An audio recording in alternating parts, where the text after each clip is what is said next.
Él es la imagen del Dios invisible, engendrado antes de toda creación, porque por Él fueron creadas todas las cosas en el cielo y en la tierra, las cosas que son visibles y las que son invisibles, sean tronos o señoríos, o poderes o autoridades.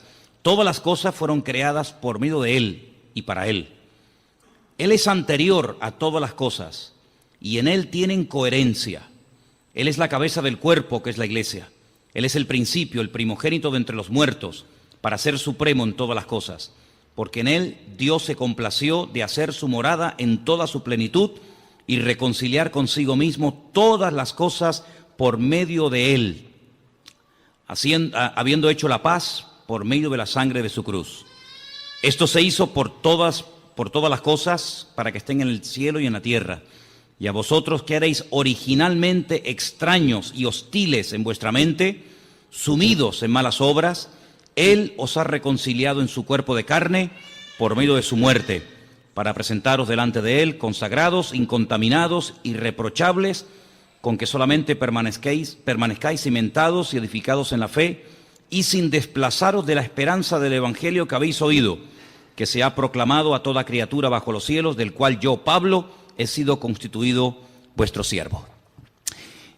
Esta es, sin lugar a dudas, la declaración más profunda de quién era Jesucristo. Si saliéramos a las calles o incluso esta tarde preguntáramos, hermano, dígame algo acerca de Jesucristo, ninguno de nosotros yo creo que sería capaz de decir cosas tan profundas como la que el apóstol Pablo está diciendo aquí. Dice cosas realmente tremendas, ¿no? Y además, yo ahora les voy a repartir a ustedes, creo que no hay para todos, pero bueno, pueden compartir unos apuntes que los he sacado de un comentarista llamado Barclay, que es uno de los mejores comentaristas de la Biblia, ¿no? Sobre todo del Nuevo Testamento. Y vais a ver el por qué Pablo insiste mucho en enfatizar, en aclarar, en explicar quién era realmente Jesucristo. Encontramos, por ejemplo, expresiones como que Él en su cuerpo de carne. Y uno dice, bueno, se entiende que el cuerpo es de carne, ¿no? Pero ¿por qué Pablo dice que Cristo vino con cuerpo y dice con cuerpo de carne? Muchas veces cuando leemos la Biblia tenemos que ponerlos en el lugar y en el momento de la época para entender por qué los autores bíblicos, en este caso el apóstol Pablo, decía esas cosas. Y por qué era tan profundo y por qué trataba siempre de dejar bien claro, sin género de duda, quién era y quién no era el Señor Jesucristo. ¿A qué vino y a qué no vino? Entonces voy a pedir a, no sé, por ejemplo, a una cualquiera, tú misma, hermanita, tú y tal vez Juan Carlos, ¿me podéis? Mira, aquí tenéis unos apuntes, tenéis que compartirlos, porque no, evidentemente no hay para todos, pero podéis a lo mejor juntaros ahí 2 o 3, o en fin, entre vosotros, porque yo quiero que tengáis esto y que lo leáis tranquilamente, que lo leáis detenidamente en vuestras casas, porque no hay nada peor que estar creyendo en un Señor al cual sinceramente no conocemos. Yo creo con toda sinceridad que nosotros, no sé, por ignorancia, por falta de tiempo, no creo que por falta de interés, ni mucho menos, yo creo que no somos conscientes de a quién estamos sirviendo. Yo creo que aún no nos hacemos ni la más remota idea de quién era verdaderamente el Señor Jesucristo. A lo largo de la historia, se han dicho muchas barbaridades acerca de su persona, acerca de su obra. Por ejemplo, ha habido personas a lo largo de la historia que dijeron, y tenemos hoy en día una secta muy conocida que son los famosos Testigos de Jehová, que ellos proceden de una herejía del siglo I, que la comenzaron a decir los agnósticos y posteriormente Arrio, que decía que Jesucristo realmente no tenía un cuerpo exactamente igual como el nuestro. Incluso llegaron a decir que cuando Jesús caminaba no dejaba huellas en el camino. Era una especie como de espíritu que se podía ver, pero no era realmente un cuerpo, hablando claramente, de carne y hueso. Eso de que comía y tal, bueno, lo hacía un poco como para no llamar la atención, pero realmente su cuerpo no era un cuerpo como el que tú y yo tenemos hoy en día. Eso no es verdad. La Biblia nos enseña que Jesucristo tenía un cuerpo exactamente igual que el nuestro. Nació exactamente igual que cualquier ser humano. Tuvo una madre, tuvo un padre, comía, dormía, se cansaba, respiraba, tenía que beber agua.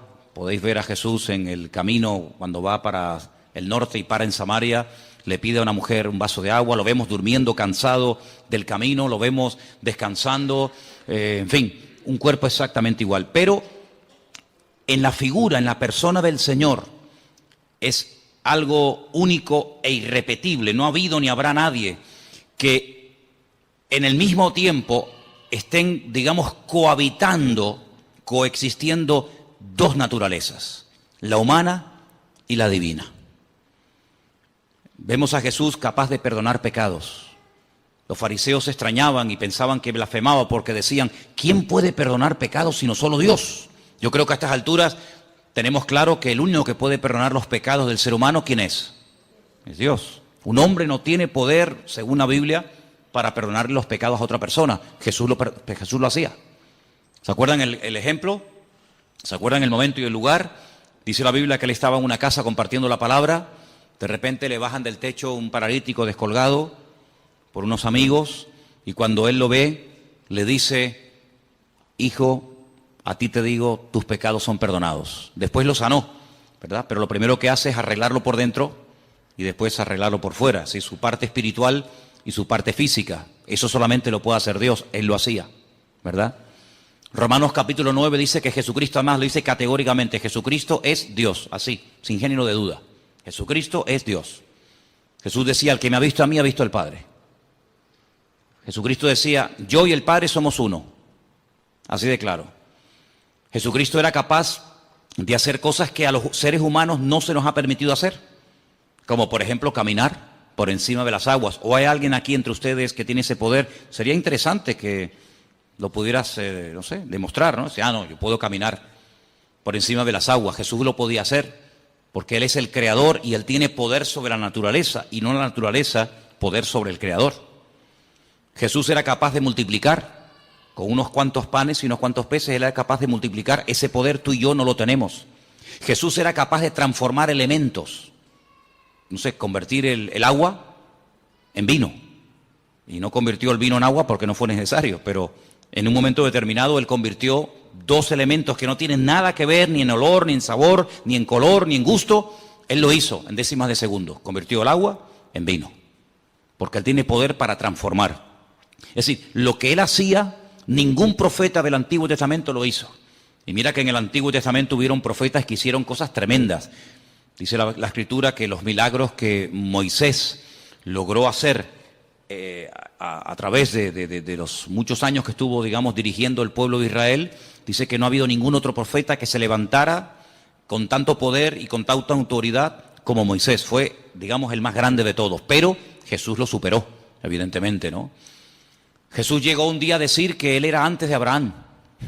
Lo leía recientemente y le dijeron, pero si tú no tienes ni 50 años, ¿cómo es posible que tú hayas conocido a Abraham y que incluso te atrevas a decir que tú eres antes de la existencia del patriarca Abraham?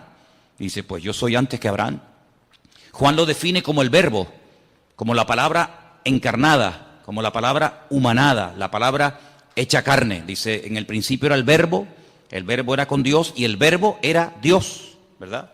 Entonces vemos al Señor Jesucristo con atributos divinos, capaz de perdonar pecados, caminar por encima de las aguas, transformar elementos, multiplicar panes y peces, etcétera, etcétera. Capaz de leer los pensamientos de la gente. Dice, ¿por qué caviláis contra mí en vuestros corazones? Sí, lo vemos en un cuerpo que come, que respira, que incluso murió, que tuvo que resucitar, que sudaba, que sangraba, etcétera, pero nunca dejó su divinidad. Evidentemente, como ser humano estaba tremendamente limitado. Ahora, ¿qué es lo que ocurre? En aquellos tiempos, y vamos a leer ahora un poquito, en aquellos tiempos los agnósticos decían que lo que tiene que ver con la materia, lo que tiene que ver con el cuerpo es malo, es negativo. Y por eso ellos incluso se flagelaban y se torturaban porque decían que todo lo que tiene que ver con la materia, todo lo que tiene que ver con el cuerpo es malo. Los griegos llegaron a decir que la cárcel que encierra el alma es el cuerpo.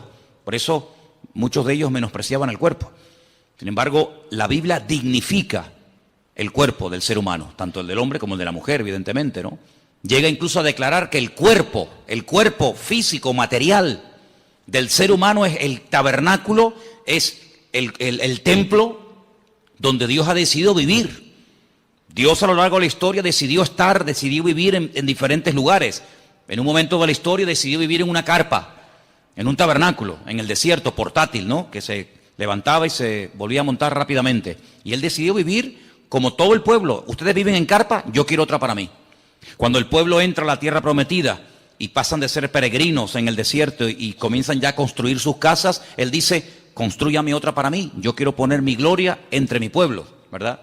Pero ya no está ni en un tabernáculo, en una tienda de campaña portátil, ni en un templo.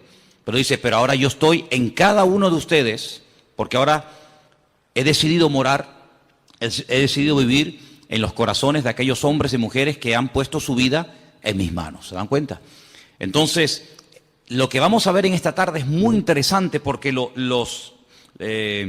las expresiones que emplea aquí el apóstol Pablo son tremendas. Ahora comentábamos Elena y yo en casa ayer o hoy a la mañana, la Biblia es un libro tremendamente profundo, sin lugar a dudas, pero yo creo que no hay términos en nuestro idioma, por lo menos, lo suficientemente profundos como para aclarar quién verdaderamente era el Señor Jesucristo.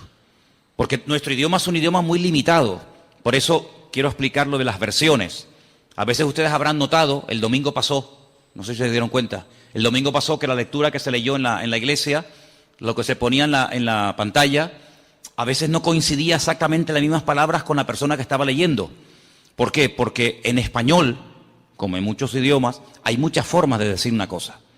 Entonces depende del autor, depende del traductor, podemos decir de una forma o podemos decir de otra forma.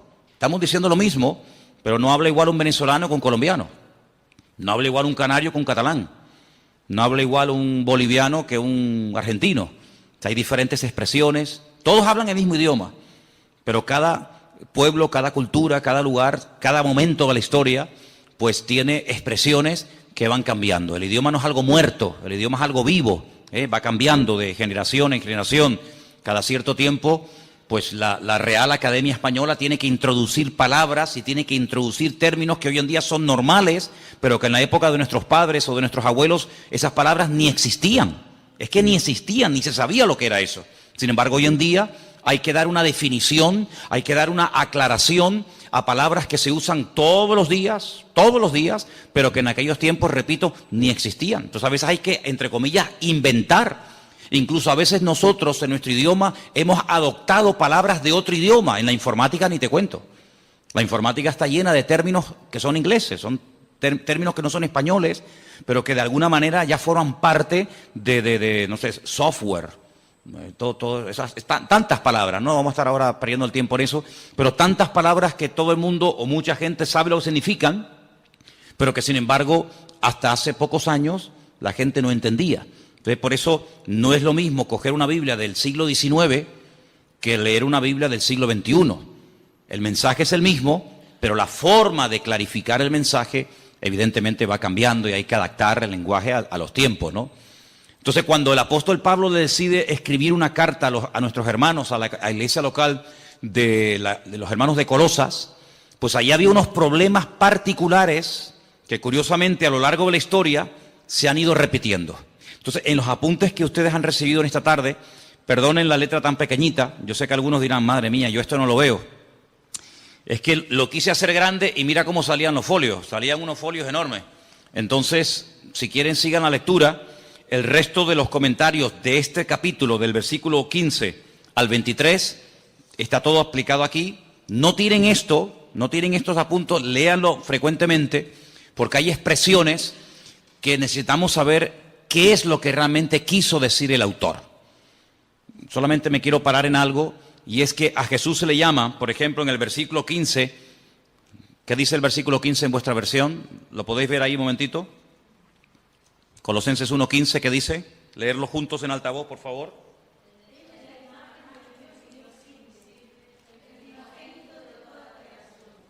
La semana pasada definimos un poco el tema de lo que era imagen, ¿se acuerdan? hablamos de la imagen, la semejanza. Dijimos que son términos que no tienen nada que ver con el aspecto físico de una persona. Toar es la palabra que se emplea cuando se quiere hablar de apariencia, de forma, de figura. Pero cuando la Biblia habla de que hemos sido creados a imagen y semejanza de Dios, no significa que físicamente el hombre se parece a Dios. Nada que ver, en absoluto. Se refiere a sus atributos, se refiere en cuanto a sus características. Es un ser inteligente, capaz de razonar, de pensar, de tomar decisiones. Por eso Dios le daba órdenes al ser humano y nunca le dio órdenes y mandamientos y estatutos y preceptos a los animales, ¿verdad? Porque la capacidad de razonar del hombre, evidentemente, es superior a la de cualquier animal. El animal no razona, no piensa, no medita, no es capaz de hacer un poema, de hacer un argumento filosófico. El ser humano puede jugar con las palabras, en fin, tiene una capacidad superior, evidentemente, ¿no? A todo eso se refiere la Biblia cuando habla de imagen y semejanza. Cuando la Biblia dice que Jesús era la imagen de Dios, no significa que tú veías a Cristo y veías la cara de Dios, ¿eh? No significa que físicamente Jesucristo se parecía a Dios, porque Dios, dice la Biblia, dicho sea de paso, Dios no tiene aspecto físico. ¿A quién se parece Dios? ¿Dios es blanco o es negro? ¿Es alto o es bajo? Es que no tiene nada que ver. Esos argumentos, esos adjetivos, no tienen nada que ver con Dios. Dios no es ni alto ni bajo, no está ni de pie ni sentado, no está ni aquí ni allá, no entra y sale, no está un día alegre y otro día triste. Dios es un Dios inmutable, es un Dios que es totalmente, desde mi punto de vista, totalmente imposible por muchos argumentos, por muchas explicaciones, por muchos adjetivos que utilicemos. Sinceramente, todos se quedan cortos, todos se quedan cortos. Yo pienso que a lo largo de la historia el hombre que el mejor definió a Dios fue un rabino llamado Maimónides. Hay un libro extraordinario que él escribió en el siglo XII, Guía de los Perplejos, donde él habla él define la esencia de Dios. Y yo no he conocido a nadie, ni he leído ningún libro que explique la esencia de Dios tan profunda y al mismo tiempo tan clara como la define este hombre, ¿no? Él, por ejemplo, dice que Dios no tiene peso ni medida, Dios no tiene forma ni figura, Dios no es un Dios que se puede comparar con atributos humanos, pero claro, algunos dirán, pero la Biblia habla de los ojos de Dios, la Biblia habla de la mano de Dios, la Biblia habla de la espalda de Dios, dice que Moisés le vio la espalda a Dios, la Biblia habla de la boca de Dios. Eso es lo que se llama antropomorfismos, ¿eh? Es atribuirle a Dios o utilizar elementos humanos para hablar de lo que Él hace o hablar de lo que Él es. Dice, los ojos del Señor recorren toda la tierra. ¿Te imaginas dos ojos así?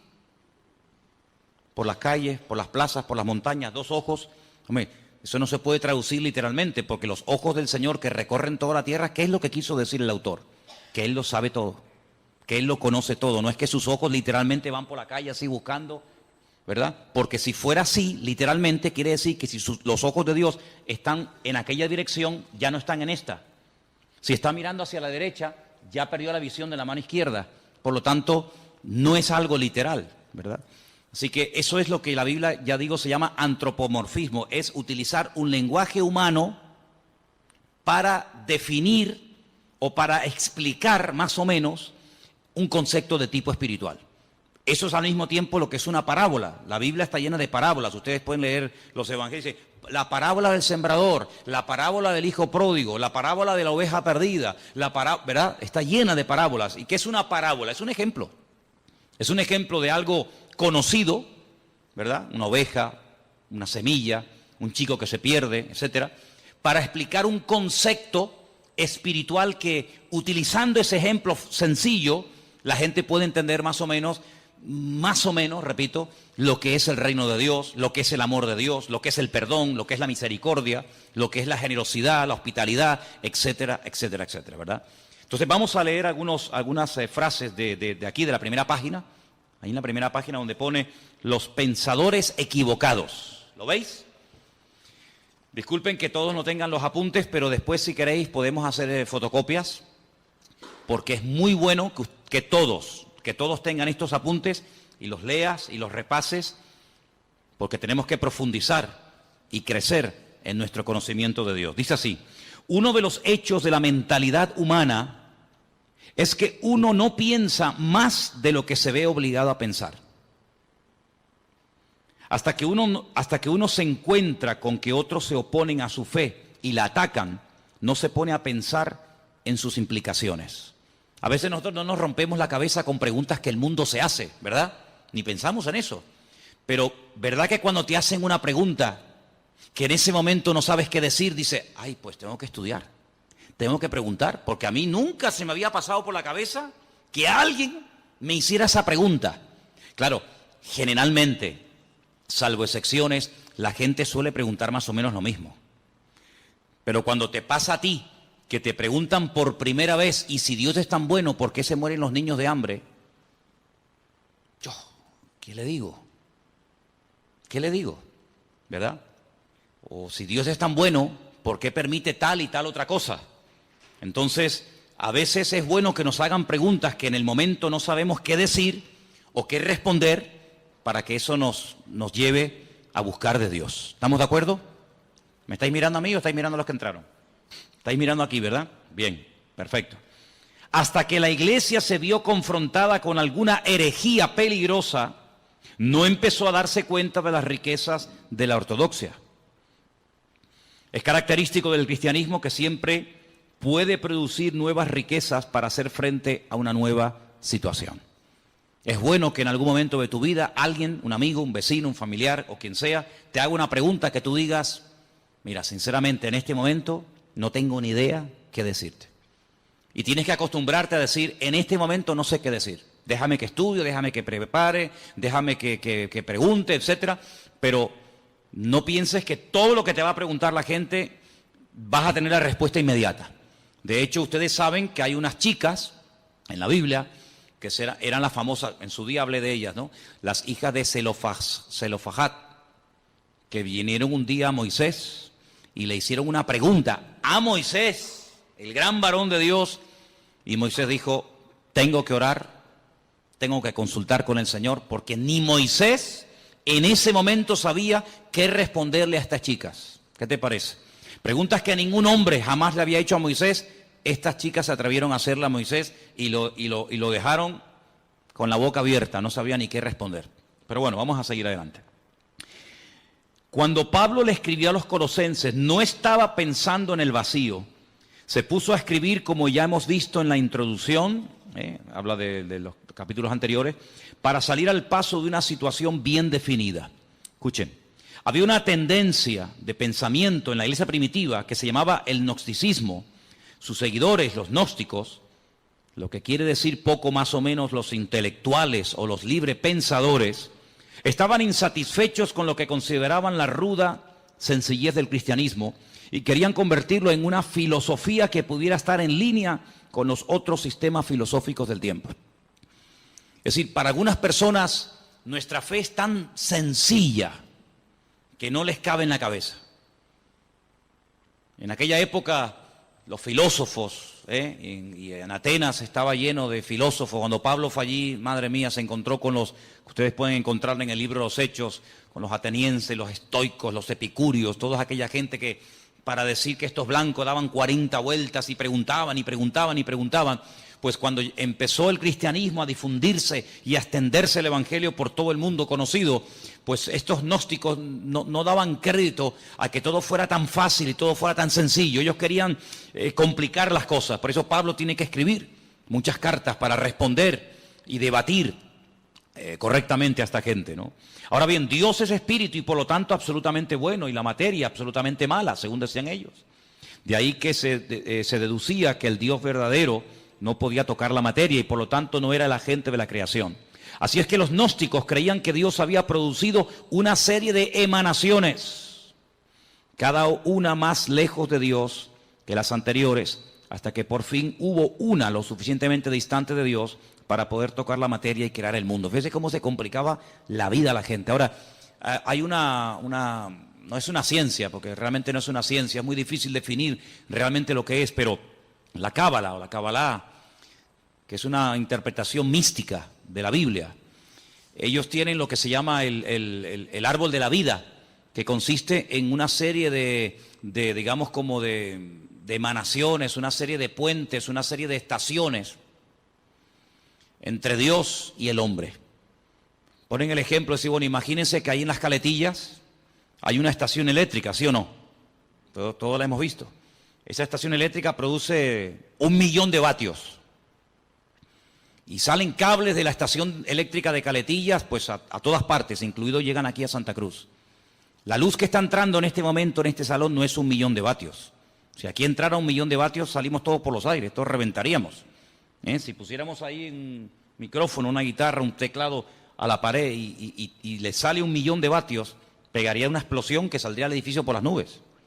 Entonces, ¿qué es lo que hacen? Por el camino van poniendo transformadores y van bajando de 1 millón a 100.000, de 100.000 a 50.000, de 50.000 a 20.000, de 20.000, y así van bajando y van como bajando la potencia para que cuando llegue al hogar de cada uno de nosotros, todos nuestros aparatos funcionan a 220. Entonces, lo que sale de la estación central no es lo que nos llega a la casa, es una mínima parte de lo que sale.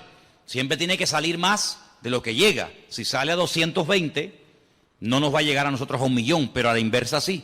Entonces, algunos creen que Dios es tan poderoso, tan grande, tan sublime, tan magnífico, que es realmente imposible llegar a tener comunión y relación con ese Dios, porque como que nos mataría. ¿Qué es lo que hacen? Ellos van por el camino, para explicarnos, ¿no? Ellos van por el camino diciendo que, bueno, Dios se manifestó en esto, y esto en esto otro, y esto en esto otro, y esto en esto otro, y Cristo, según los gnósticos, fue una de las manifestaciones o emanaciones de Dios, la más distante, y por eso Él podía tener un cuerpo, pero realmente no era un cuerpo como el que dijimos al principio. Todo esto es una auténtica barbaridad. Algunos dirán, pero ¿cómo la gente se puede complicar tanto la vida? Pero esto fue antes del año 100, después de Jesucristo. Imagínense, si estas cosas no se aclaran al momento, si el apóstol Pablo, con la sabiduría y el conocimiento que el Señor le dio, no fuera capaz de taparles la boca, de hacer lo que se llama apologética, si defender correctamente los principios bíblicos, en el año 2015, siglo XXI, el evangelio estaría totalmente distorsionado y no tendría absolutamente nada que ver hoy el evangelio con el evangelio que predicaba Jesucristo y los discípulos. Por lo tanto, se tuvo que defender la fe en aquel momento, se tuvo que aclarar las cosas, y gracias al Señor tenemos, por ejemplo, la carta de los Colosenses, que va en una línea, la carta a los Efesios, la carta a los Tesalonicenses. ¿Por qué hay tantas cartas? Porque en cada congregación surgían diferentes opiniones o diferentes herejías. Por ejemplo, en Colosas decían que una de las formas de acercarnos a Dios es adorando a los ángeles. Ya parece que se ha ido a la moda, pero hubieron unos años, aquí en Canarias por lo menos, en los que en algunas farolas se veía pegados unos papelitos donde daban cursos para que la gente pudiera contactar con su ángel particular y ese ángel le llevara a Dios, y de esa manera no ir directamente a Dios porque es demasiado poderoso, pero a través de un ángel como que se baja la intensidad. Se puso de moda el famoso libro o el famoso curso de milagros, ¿verdad? Donde la gente podía, entre comillas, producir con una serie de técnicas y con una serie de historias sus propios milagros, autosanarse, autoliberarse, y ahí surgieron buenos pensamientos, la famosa nueva era, donde ellos dicen que el hombre es como un ser que tiene dormido, tiene como atrofiado una serie de valores, una serie de capacidades que el pecado ha apagado, pero que con una serie de clases y de principios y de no sé qué y no sé cuánto, ya no hace falta ni ir al médico ni que nadie ore por ti, sino que tú te puedes autosanar, porque tú eres una especie como de Dios en miniatura, una especie de ser tremendamente poderoso pero atrofiado, apagado, dormido, porque el pecado te ha, digamos, dormido esas capacidades espirituales. Y bueno, y la gente se complica la vida de una manera con tal de no ir a Dios, con tal de no buscar al Señor, son capaces de buscarlo donde sea. Y por eso el apóstol Pablo fue un hombre muy usado, no solamente para extender el evangelio que nos ha llegado a nosotros exactamente igual, sino también para decirle a aquella gente las barbaridades que decían y para que hoy en día tengamos respuestas ante estas barbaridades. Entonces vamos a seguir leyendo un poquito y después nos vamos a meter en el pasaje. Los gnósticos llegaban todavía más lejos. Estamos en la primera página de los apuntes que les di. Conforme las emanaciones se fueron distanciando de Dios, se volvieron cada vez más ignorantes de Él. Y en las emanaciones más distantes se daba no solamente la ignorancia de Dios, sino la hostilidad hacia Él. Los gnósticos llegaban a la conclusión de que la emanación que creó el mundo desconocía y era hostil al verdadero Dios. Y algunas veces hasta identificaban esa emanación con el Dios del Antiguo Testamento. Eso tenía ciertas consecuencias. Ahora, si ustedes se dan cuenta, cuando el hombre no tiene una relación directa con Dios, cuando el hombre busca en fuentes equivocadas, es como lo que decía el profeta Jeremías: ustedes están buscando en cisternas rotas que no retienen el agua, y por eso cuando llegan a una cisterna rota la encuentran vacía. Hay una búsqueda sincera, pero el camino es un camino equivocado. No todos los caminos llevan a Dios. Eso tienes que tenerlo clarísimo en tu vida. No es que, bueno, da igual, iglesia evangélica, católica, musulmana, budista, nueva era, da igual, total, todos los caminos llevan a Dios. Es que eso no es lo que dice la Biblia. Mira, a lo largo de la historia, siempre el deseo del Creador, el deseo de nuestro Dios fue tener comunión con el hombre. Dios hizo todo lo habido y por haber, todo lo impensable, para que el hombre se acercara a Dios. El hombre como que hacía todo lo contrario para alejarse del Señor.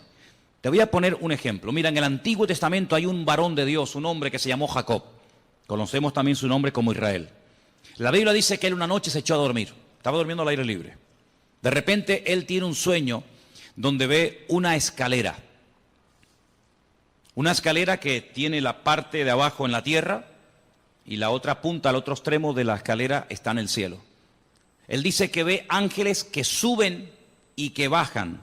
No dice que bajan y suben, sino ángeles que suben y bajan. Él entiende en ese sueño, que es muy profundo, para decirlo así en breves palabras, él entiende que el cielo se quiere acercar al hombre. Él entiende que el Creador quiere volver a tener comunión con el hombre la cortó, el hombre se desconectó de Dios. El hombre se independizó de Dios, para que me entiendan. Porque cuando Dios creó al hombre, lo creó con la capacidad de rebelarse, de separarse de su Creador. ¿Por qué Dios lo hizo así? Solo Dios lo sabe. Pero una de las razones elementales y básicas de por qué Dios le permitió al hombre rebelarse contra su Creador es por una sencilla razón. Porque Dios no quiere amor a la fuerza.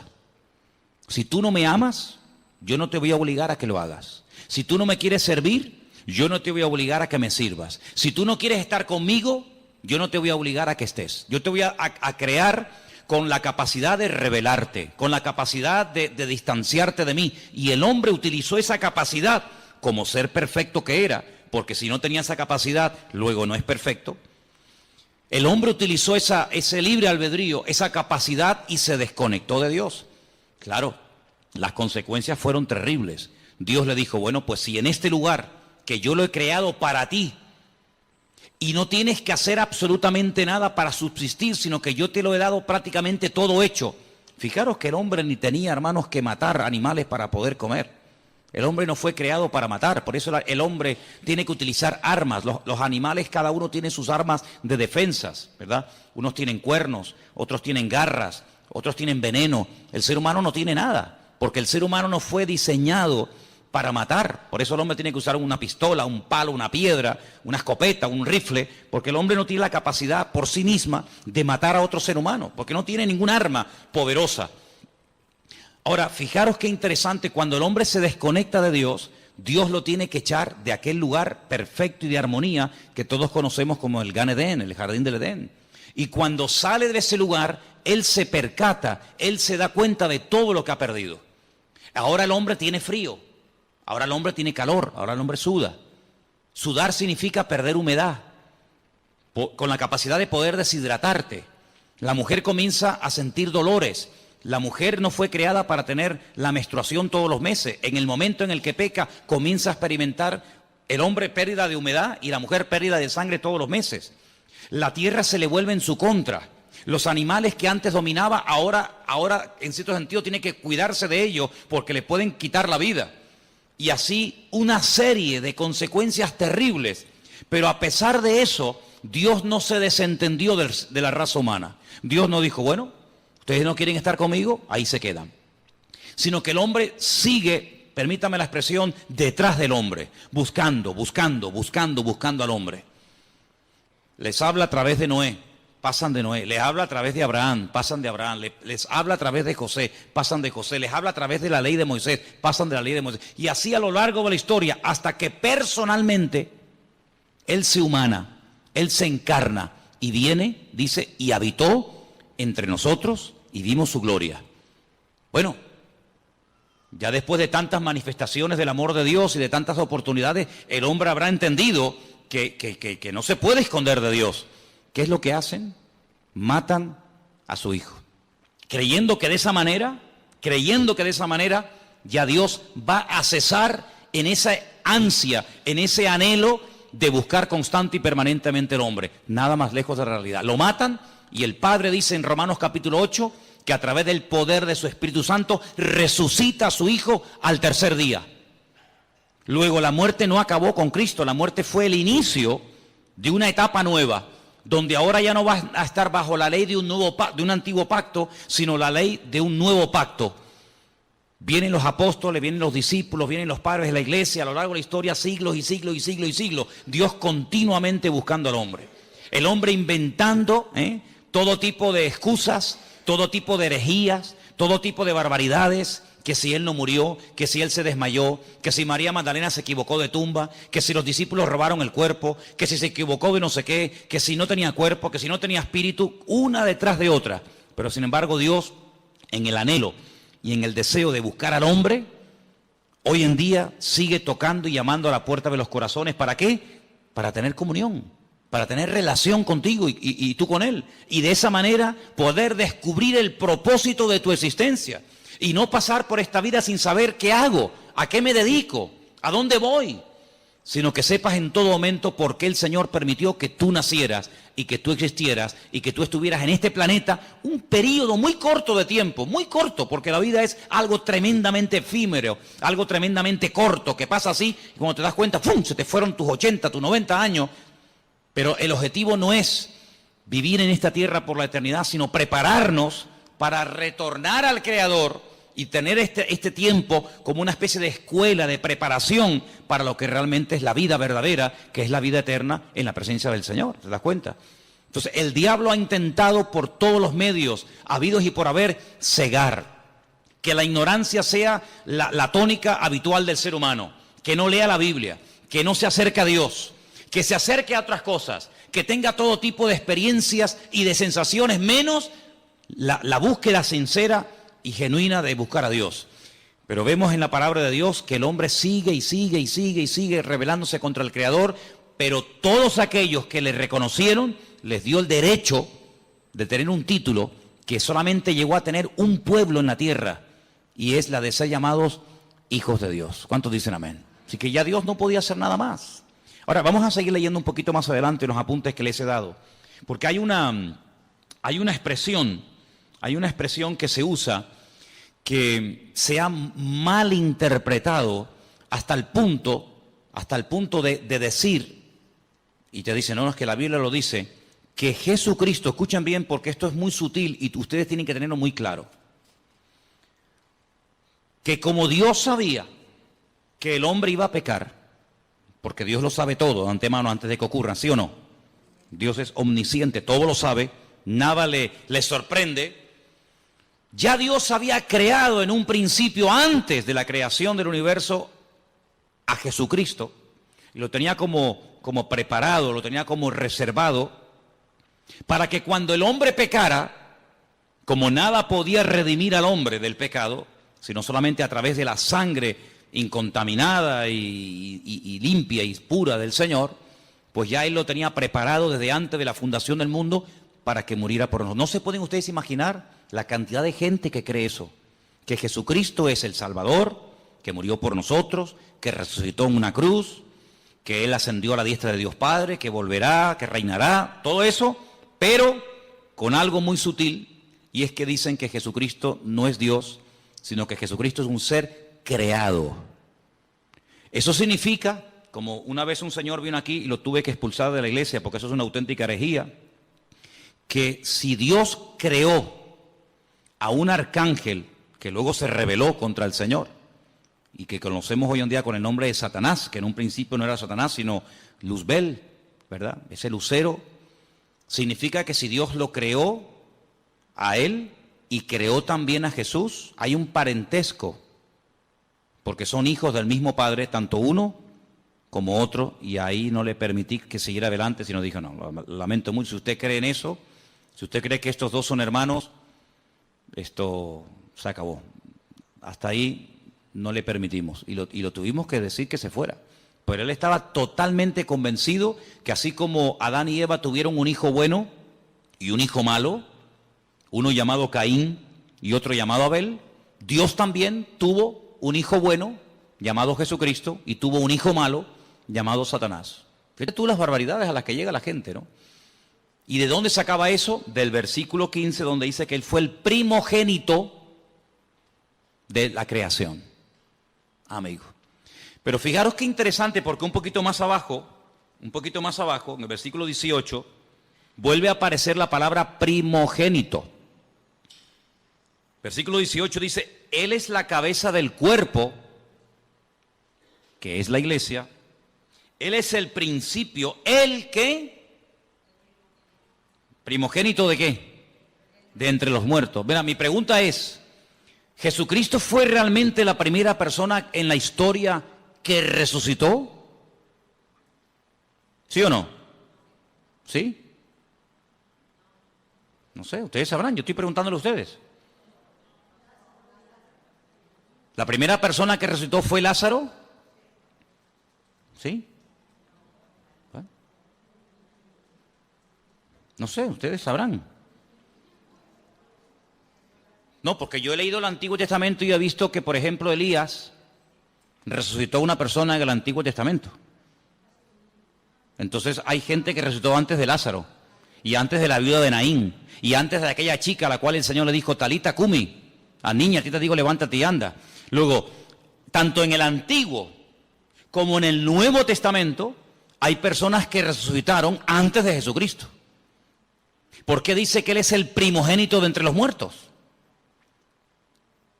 No es el primogénito de entre los muertos en el sentido de que Él no fue el primero en resucitar.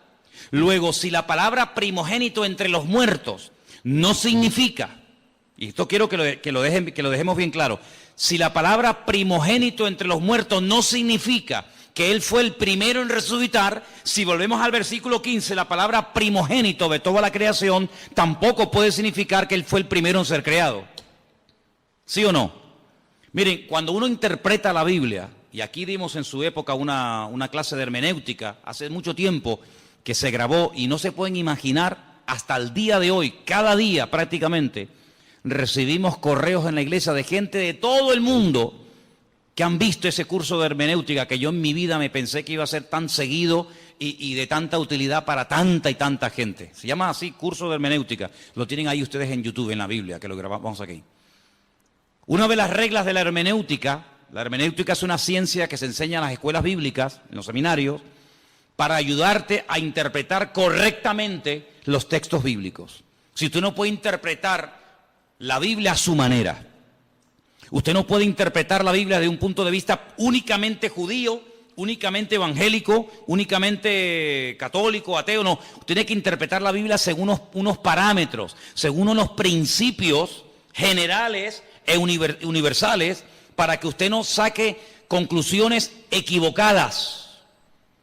Por ejemplo, cuando estudiamos, no me voy del tema, pero quiero dejar bien claro esto, porque hay gente aquí que está empezando a venir a la iglesia, y hay gente aquí que lleva años en la iglesia, y a todos ustedes tienen que tener bien claro que todos leemos la misma Biblia, pero lógicamente una persona que está empezando a leer la Biblia por primera vez en su vida, No tiene a lo mejor el conocimiento, la base que tiene una persona que lleva toda la vida leyendo la palabra de Dios, que ha oído un montón de estudios, que ha hecho cursos, etcétera, etcétera. Tiene unas bases, ¿verdad?, para interpretar la Biblia completamente diferente. ¿Sí o no? Cuando usted empieza a leer la Biblia, pues si la empieza a leer por el Apocalipsis, usted no se va a enterar de nada. Pero si usted ha hecho cursos, usted ha escuchado lo que es el Apocalipsis, lo que significan los caballos, los colores, los números, cuando usted lo lea, usted va a disfrutar de la lectura de ese bendito libro. Pero si usted no sabe, usted no se va a enterar de nada. Debe decir, pero es que yo no entiendo la Biblia. Por eso hay gente que a veces dice, mira, yo he leído la Biblia y yo no la entiendo. Hombre, claro, si llevamos a un niño el primer día a la escuela y le van a enseñar a multiplicar y a dividir, el niño probablemente no va a querer ir más, porque se va a aburrir. Pero el niño aprende jugando. El niño aprende disfrutando con los colores, con el trencito, con las canciones, y así va aprendiendo, ¿verdad?, de una forma sencilla y progresiva y gradual. Cuando vamos a la palabra de Dios, nos encontramos que hay expresiones que no se pueden interpretar literalmente. Una de ellas es la que estamos viendo. Jesucristo es, porque Él está diciendo, Jesucristo es esto, Jesucristo es esto, Jesucristo es esto y esto. Y una de las cosas que Pablo dice que es Jesucristo es el primogénito de entre los muertos. Pero ya les acabo de mostrar que Él no fue la primera persona en la vida, en la historia, que resucitó. Por lo tanto, no puede significar el primogénito de entre los muertos, no puede traducirse como, Él fue el primero que resucitó. No, Jesucristo no fue el primero en resucitar. Mira, Lázaro, no resucitó Jesucristo a Lázaro. Si Cristo resucitó a Lázaro, ya Cristo no fue el primero en resucitar, sería en todo caso Lázaro. Bien, por la misma regla de tres, si usted empieza a interpretar unos textos, y usted se encuentra la misma expresión, pero versículos antes, como por ejemplo en el versículo 15, dice primogénito de la creación. Bueno, pues primogénito de la creación significa que Él fue el primer ser creado. No lo puede traducir así. Vamos a leer según este comentario, según los apuntes que ustedes tienen ahí, qué puede significar esta expresión y después la vamos a clarificar. Estamos casi al final de la página 2, página 766. Donde pone lo que Jesucristo es en sí mismo, ¿lo veis? Aquí abajo. En este pasaje, Pablo dice dos cosas importantes acerca de Jesús. Ambas en respuesta a aquella gente de los gnósticos de aquella época. Los gnósticos habían dicho que Jesús no era más que uno entre muchos intermediarios y que por muy glorioso que fuera, era solo una revelación parcial de Dios. Pablo dice que Jesucristo es la imagen del Dios invisible. Colosenses 1:15. Usa aquí una palabra y una figura que despertaría toda clase de memorias en las mentes de los primeros lectores. La palabra eikon en griego e imagen en su traducción correcta. Ahora bien, como señala este autor, una imagen puede ser dos cosas que se confunden entre sí. Puede ser una representación, pero una representación, si es lo bastante perfecta, puede ser también una manifestación. Cuando Pablo usa estas palabras, establece que Jesús es la perfecta manifestación de Dios. Para comprender cómo es Dios, tenemos que mirar a Jesús. Yo le digo a la gente, ¿usted quiere conocer a Dios? ¿Quiere saber cómo piensa, cómo siente, cómo es Dios? Tienes que conocer a Jesús. A Dios llegamos a través de Cristo. Si usted no conoce a Cristo, es imposible que usted conozca a Dios. Porque Dios se manifestó, Dios se reveló a través de Jesucristo. Hebreos capítulo 1 que dice, Dios habló a lo largo de la historia a nuestros padres de muchas formas y de muchas maneras. Pero en los postreros días ha hablado a través de Cristo. Si usted conoce a Cristo, usted no va a tener ninguna duda de cómo es Dios. Cuando usted conoce a Cristo, escuche bien lo que le digo, cuando usted conoce el corazón del Señor, cómo es el Señor, usted no va a tener que estar todo el santo día preguntando, esto es bueno, esto es malo, lo puedo hacer, no lo puedo hacer, puedo ir, no puedo ir, lo digo, no lo digo, lo miro, no lo miro. Cuando usted conoce al Señor, usted sabe perfectamente lo que le agrada a Dios y lo que no le agrada. Usted no va a tener que tener un perro policía todos los días a su alrededor para decirle, no, eso no se hace, no, eso no se dice, no, eso no se toca, no vayas para acá, no vayas para allá. Eso al principio está bien. Pero llega un momento en el que tú ya conoces tanto al Señor que tú ya sabes hasta lo que le gusta al Señor. ¿Quiénes son las personas que necesitan todo el día una sombra? ¿Quiénes son las personas que necesitan todo el día una persona que le diga, no, eso está mal? Las personas que no conocen a Dios. Cuando tú conoces al Señor, ya no hace falta que estén todo el santo día detrás tuyo, porque tú ya sabes, porque el Señor que mora en ti da testimonio a tu espíritu de lo que está bien y de lo que está mal. Los que están empezando y los que llevamos ya tiempo en las cosas del Señor, podemos decir por experiencia que hay momentos, desde que hemos comenzado a conocer o a interesarnos en conocer al Señor, hay momentos en los que sin nadie decirnos nada, cosas que habíamos hecho durante toda la vida, ahora resulta que las vas a hacer y tú dices, no sé, me siento raro, ya no me gusta. Cosas que antes te volvían loco, ahora dices, ya no tienen para mí ningún atractivo. ¿No te ha pasado eso? Dime la verdad. Amigo, porque el espíritu que tienes dentro de ti tira hacia las cosas del Señor y hay como como una alarma que te dice, eso no está bien. Nadie lo sabe, nadie te ha visto, pero el Señor que mora en ti ya comienza a hablarte. Si tú esa voz la cultivas, no la apagas, no la ignoras, sino si tú esa voz, esa sensación, por decirlo así, tú le prestas atención cada día, tú vas a ser más sensible a lo que tienes que ser y nada sensible a lo que no tienes que ser sensible. ¿Cuál es el problema del ser humano en reglas generales? Que a veces somos tremendamente sensibles en cosas que nos tenían que dar lo mismo. Y a lo que deberíamos de ser verdaderamente sensibles, no lo somos. Y yo creo que uno de los peores pecados que podemos cometer los creyentes, los que ya hemos conocido al Señor, es perder la sensibilidad espiritual. Porque cuando uno pierde la sensibilidad espiritual, un término que aparece en la Biblia es que llegamos a cauterizar la conciencia. Si ya pecas y no te sientes mal. Y eso es terrible. Eso es terrible. El temor de Dios, el respeto a Dios, dice la Biblia que es el principio de la sabiduría. Cuando tú comienzas a darte cuenta de que ese pecado, que para ti no era pecado, para ti era normal, porque lo has hecho toda la vida, pero ahora dices, oye, ¿y yo por qué ahora, cuando voy a fumarme un porro, o cuando voy a ver una película pornográfica, o cuando voy a mentir, o cuando voy a robar, o cuando voy a no sé qué, o a no sé cuánto, ¿por qué yo ahora me siento mal y antes no me sentía mal?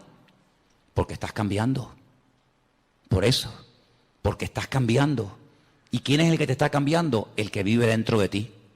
Por eso dice, no entristezcas, no apagues al Espíritu Santo que mora en ti. Porque yo te digo por experiencia que se puede apagar la voz del Señor. ¿Qué dice la Escritura? Si hoy el Señor te habla, no cierres tu corazón, porque a lo mejor ya mañana te vuelve a hablar y ya no te enteras. La sensibilidad es algo que no podemos perder. Esa es una de las señales de que una persona se ha apartado del Señor, de que no está bien con Dios, que ha perdido la sensibilidad espiritual. ¿Vale? Sigo leyendo. El Antiguo Testamento, versículo donde pone la A, y la literatura intertestamentaria, si lo que está entre el Antiguo y el Nuevo Testamento, tienen mucho que decir acerca de lo que es la sabiduría. Bueno, vamos a leer un poquito más adelante porque yo lo que quería que ustedes vieran acerca de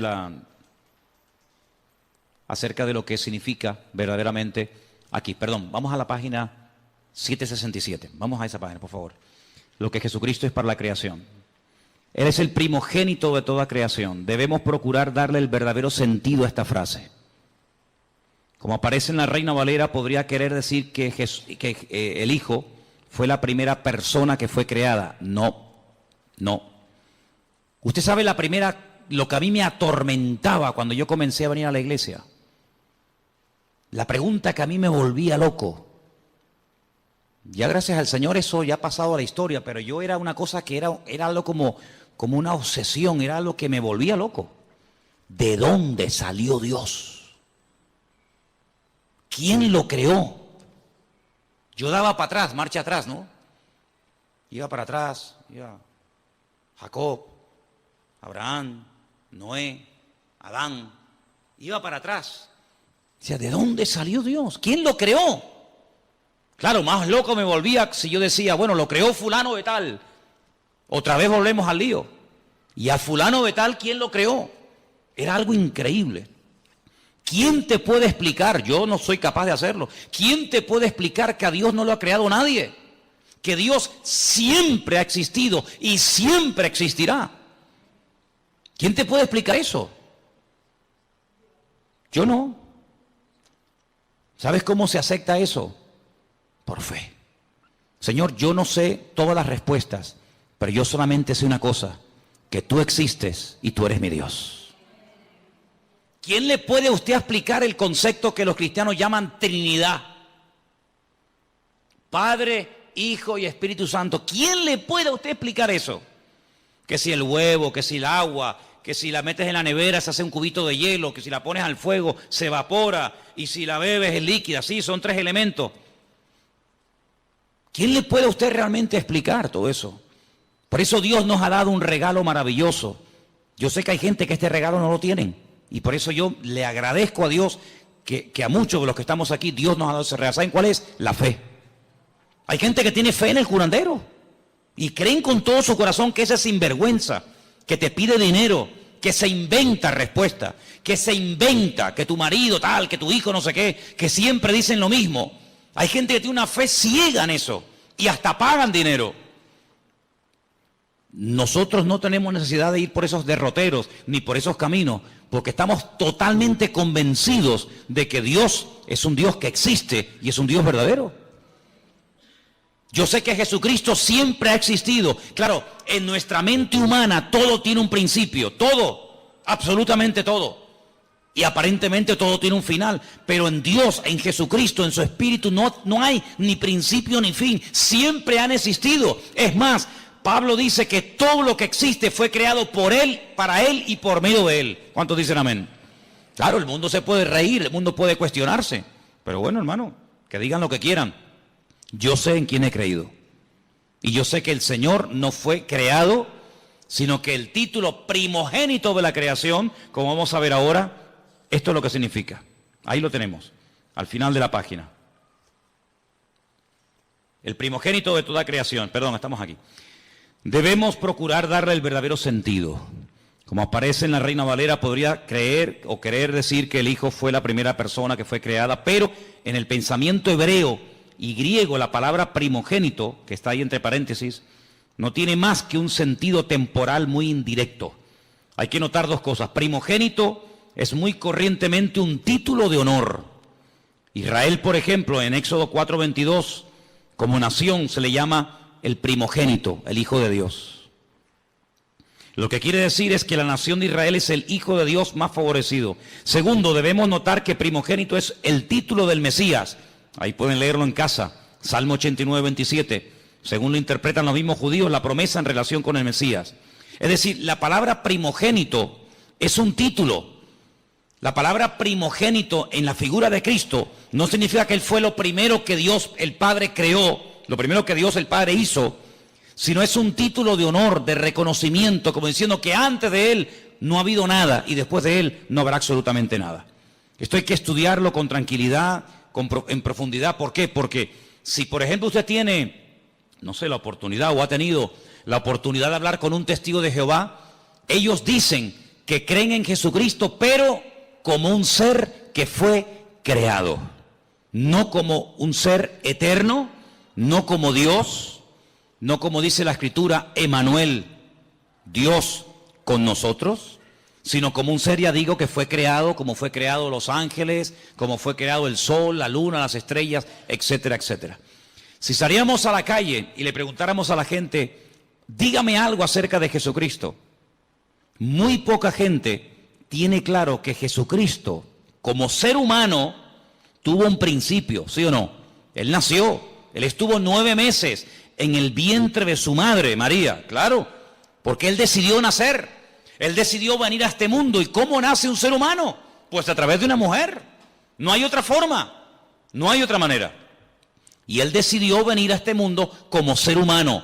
Si hubiera decidido venir como Dios, no hubiera tenido necesidad de nacer como nacen los seres humanos, pero no decidió venir como Dios, decidió venir como hombre y se limitó, ¿verdad?, a las leyes que rigen a todos los seres humanos.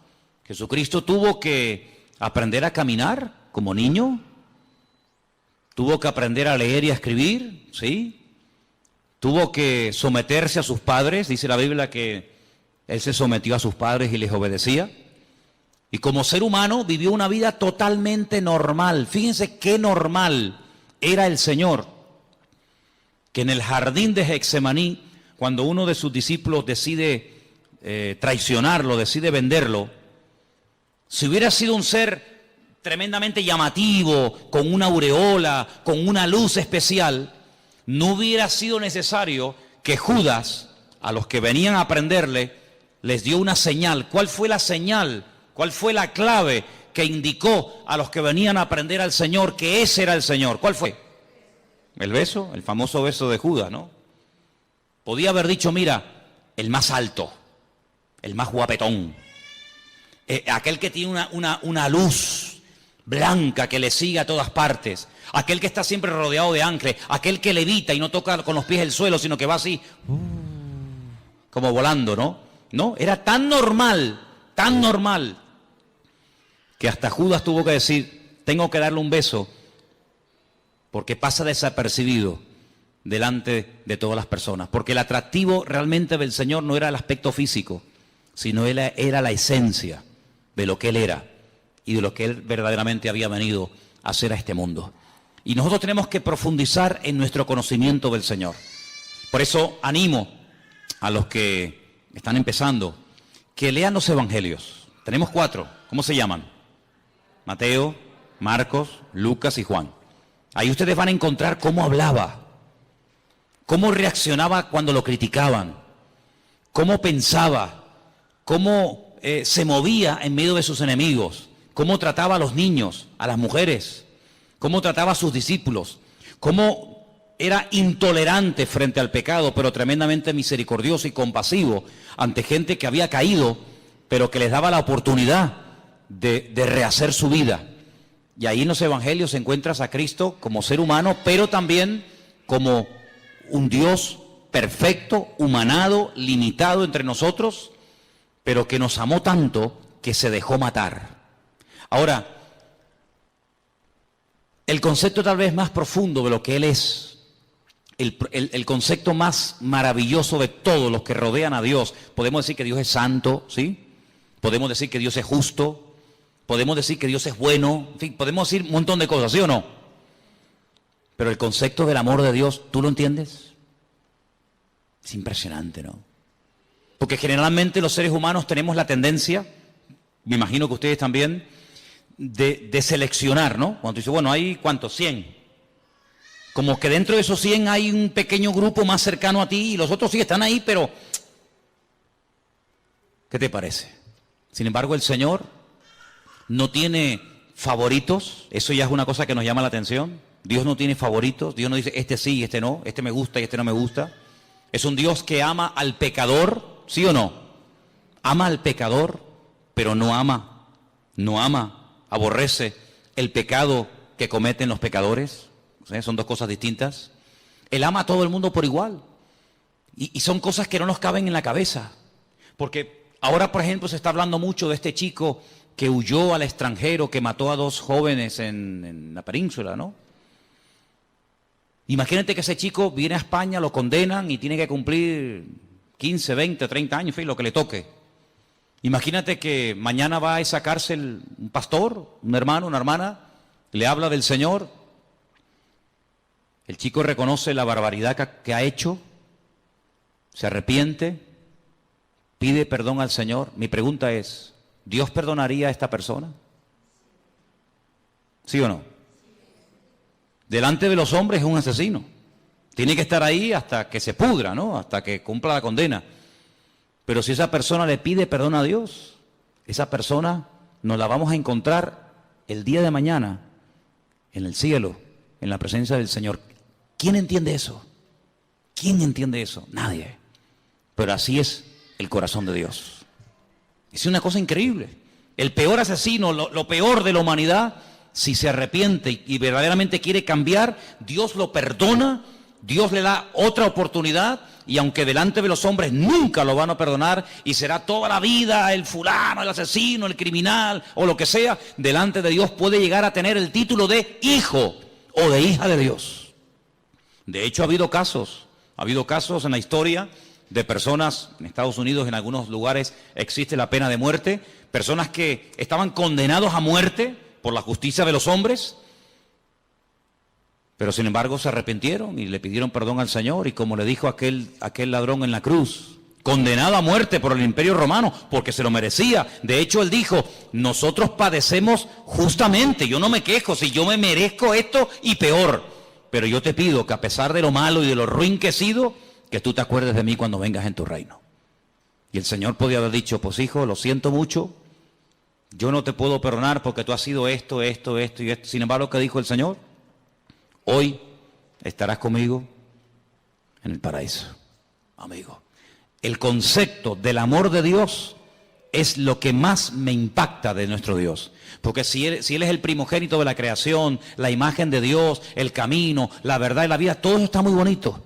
Pero a mí lo que me cautivó y lo que me transformó la vida fue entender que Dios a mí me había amado de tal manera que fue capaz de mandar a su hijo para que lo mataran en una cruz, simplemente por amor. ¿Qué te parece? Así que el apóstol Pablo intenta taparle la boca a los gnósticos de la época. A lo largo de su ministerio tuvo muchas luchas con los religiosos, con los fanáticos, con los que metían o intentaban meter falsas doctrinas en las congregaciones.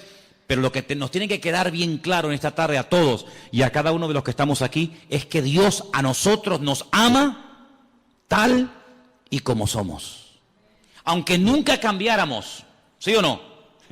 Aunque nunca cambiáramos, aunque nos muriéramos así como somos hoy, el Señor en este momento a cada uno de nosotros nos ama, y cada vez que le pedimos perdón al Señor de corazón y de verdad, el Señor siempre perdona. Hace unos días estaba en televisión y como una novedad, como una cosa, como que hubieran bajado extraterrestres del planeta X y vinieran a este mundo y dijeran, oye, que han venido unos extraterrestres, como una cosa del otro mundo. Daban la noticia en todos los medios de comunicación de las últimas declaraciones del Papa, que si una mujer que abortó, ¿no dijo más o menos así? Verdaderamente de todo corazón pide perdón a Dios, que hay que perdonarla, y lo contaron. Y yo digo, pero mira, si eso lo sé yo hace 30 y pico de años cuando me convertí a Cristo. Sinceramente, a lo mejor para usted, señora, o para usted, caballero, será una cosa de decir, oye, que cómo estamos cambiando, qué cosa tan tremenda. Pero miren, ¿sabes qué? Es que yo conozco al Señor, no me hace falta que don Francisco diga semejante cosa, porque ya mi Dios en su palabra me ha dicho que el que viene a mí, yo no le echo fuera. Da igual si ha abortado, da igual si ha asesinado, da igual si ha matado con ganas o sin ganas, queriendo o sin querer, me da igual. En la palabra de Dios encontramos que si hubiéramos pecado, primero de Juan capítulo 1 dice, si hubiéramos pecado, abogado tenemos para con el Padre, a Jesucristo el justo. Y la sangre de Jesucristo nos limpia de todo pecado. Por lo tanto, a mí no me causa ninguna sorpresa diciendo, ¡ay, qué maravilla! Pero si la maravilla hace 2000 años ya la dijo Él. Ya hace 2000 años el Señor Jesucristo murió en la cruz para demostrarle a toda la raza humana que no importa lo lejos que nos hayamos separado de los caminos del Señor, no importa, mira, lo bajo que hayamos caído, las barbaridades que hayamos hecho, si le pedimos perdón al Señor, Dios siempre perdona, y otra cosa más, y olvida. ¿Cuántos dicen amén? El Señor a nosotros no nos dio la capacidad de olvidar las cosas malas que nos hacen.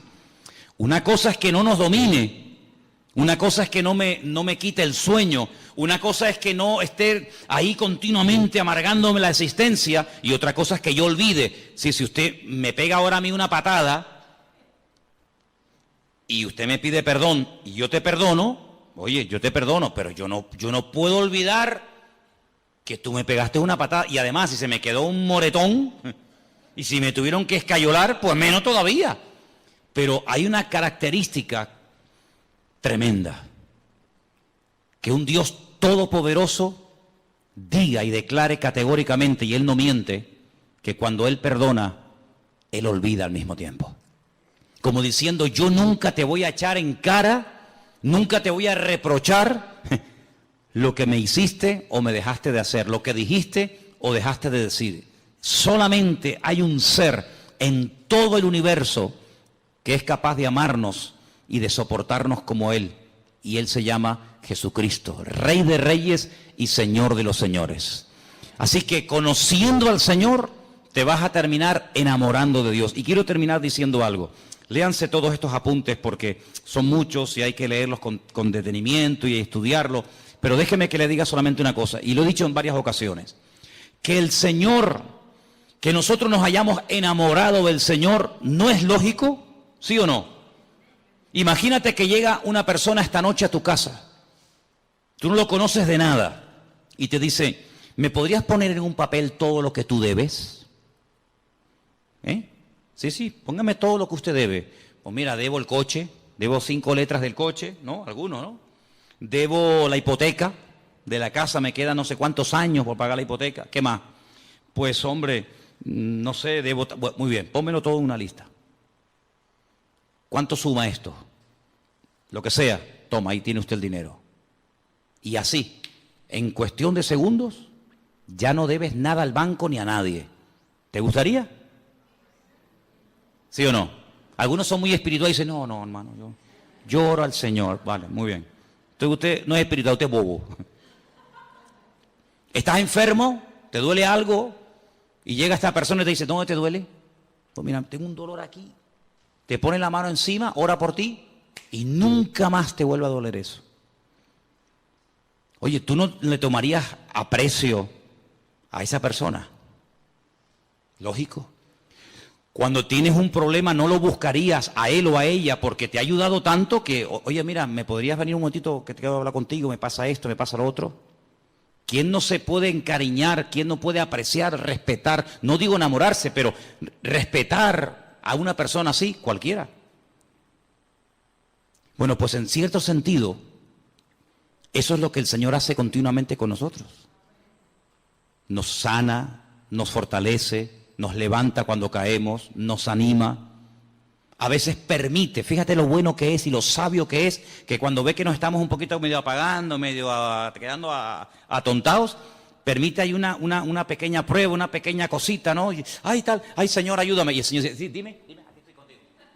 Fíjate lo bueno que es, que puede decir, bueno, ya no quieres orar, pues nada, no ores. Pero Él dice, le voy a poner una piedrita en el zapato, para que le haga una llaguita. Ay Señor, mira que me salió una llaguita, sí, dime qué quieres que haga. Señor, que me sana, ahí está, pum, la sanidad. ¿Quién no se enamora de un Dios así? ¿Sí o no? A todos nos ha pasado.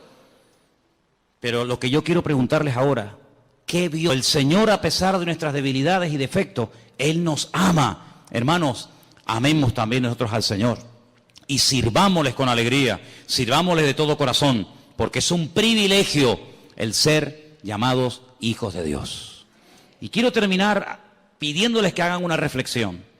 Imagínense que en esta noche supiéramos, es una hipótesis, no es real, pero imagínense que supiéramos que en este momento en la Plaza de España, allá abajo en pleno corazón de Santa Cruz, hay 8 o 10 mil personas sin hogar, sin agua potable, sin comida, sin nada, y que hay cientos y cientos de niños, pues como los niños que tenemos aquí en la iglesia, que a veces entran, salen, el otro que canta, el otro que toca los palitos, Bueno, pues eso es lo que está pasando en este momento en Europa, donde hay miles y miles, millones de personas huyendo de países que están totalmente destrozados. Y yo me preguntaba hoy, digo, Señor, si nosotros al salir del culto en esta noche, sabiendo esa situación, no se nos ablanda el corazón, entonces que nosotros nos hemos convertido sin darnos cuenta en creyentes tremendamente teóricos. Me contaba Priscila ayer que miles de familias en una pequeña isla llamada Islandia se han ofrecido a las autoridades del país, al gobierno de dicho país, para dar acogida en su casa a personas que no tienen nada, que han huido con lo opuesto y que no tienen nada. Yo me preguntaba, ¿será que lo que llamamos el estado del bienestar, no lo llaman así a cómo se vive en Europa, el estado del bienestar, no será que el hecho de que nadie nos haya perseguido nunca?